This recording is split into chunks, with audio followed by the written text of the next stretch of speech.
भारत एक विविधतेने नटलेला, बहुभाषिक, बहुपरंपरा असलेला देश.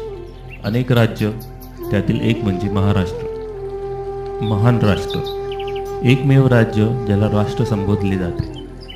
अशा महान राष्ट्राचा एकमेव निर्माता म्हणजे छत्रपती शिवाजी महाराज.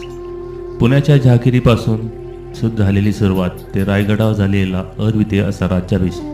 महाराजांची अविभक्त, अविभाज्य आणि अद्भुत अशी राजधानी होती रायगड. आज रायगडावर आहे काय? विधात्याने मानवाला भूतलावरील इतर प्राणीमात्रांपेक्षा बुद्धी, भाषा आणि मानसिक क्षमता आदी गुणांचे मोठे वरदान दिले आहे. या देणगीमुळे आपल्या वैचारिक सामर्थ्याने भूतकाळात घडलेल्या घटनांची मालिका स्वतःच्या मनुचक्षुपुढे उभी करू शकतो. त्यास स्मृती असे म्हणतात.